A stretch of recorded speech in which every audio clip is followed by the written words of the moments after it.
সকালবেলা নাস্তা পানি খাওয়ার পরে ফ্রিজের কাছে গেলাম, দেখেন ফ্রিজের বের করতেই পারি না কিছু, বাধ্যই কি খাবো কি, তাই ব্যালকনি বাগান থেকে কিছু পুঁই শাক কাটলাম আর পুঁই শাক বাছা শুরু করে দিলাম, কারণ খেতে তো হবে। দেখেন এটা আমার কেনা না, ক্ষেত খামারি না, ছাদ বাগান না, ওই ব্যালকনি বাগানের ছোট্ট গাছ থেকে এর আগেও আমি অনেক খেয়েছি। তো দেখেন আমি কত সুন্দর টাটকা পুঁই শাকগুলো, শুধু যে বড়া খাবো ডাল দিয়ে রান্না করব তা না, অনেক রকম প্ল্যান দিয়ে পুঁই শাক, ওই যে গাছটা আপনার দেখাচ্ছি দেখেন, ওই গাছ থেকে এতগুলো পুঁই শাক কাটছি, আপনারা কী বলবেন এটা।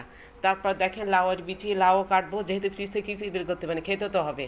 লাউয়ের বিচি দেখেন ছুরি দিয়ে দিয়ে আগা দিয়ে আমি সারাচ্ছি, লাউয়ের বিচির ভর্তাগুলোও করব। কারণ এটা বাদাম ভর্তা আপনারা খেয়েছেন কিনা জানি না, লাউয়ের ভর্তার বিচি খাওয়া যায়, সেই জন্য আমি বিচিগুলো ফেলবো না। দেখলাম ছুরি দিয়ে বেশ দেরি হয়, তাই কাঁটা চামচ দিয়ে খুব ভালো করে এগুলো করার চেষ্টা করছি।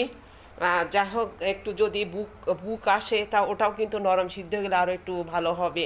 আর যদি মনে হয় যে না এটা বাটতে গেলে, কারণ অনেক না হলে ব্লেন্ডারে কেন দিব, বাটতে গেলে আপনার সমস্যা হয়, তখন সেটা তুলে ফেলবো। যাই হোক দেখেন আমি লাউগুলা সব বিচি ছাড়িয়ে নিয়ে কাটাকুটি শুরু করে দিলাম।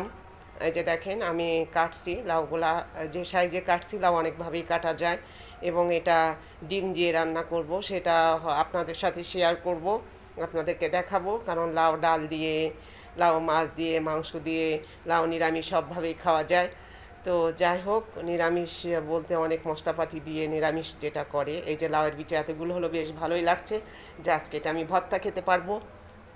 ভর্তা অনেকভাবেই করা যায়, আমি সব অল্প অল্প করে রেখে দেন। ভর্তা অনেক মশলাপাতি লাগে, কিন্তু ভর্তা এই যান পুঁই শাক আমার এতগুলো আলহামদুলিল্লাহ মাশাল্লাহ সবই মানে উপরওয়ালা একজনই উনি দিয়েছেন।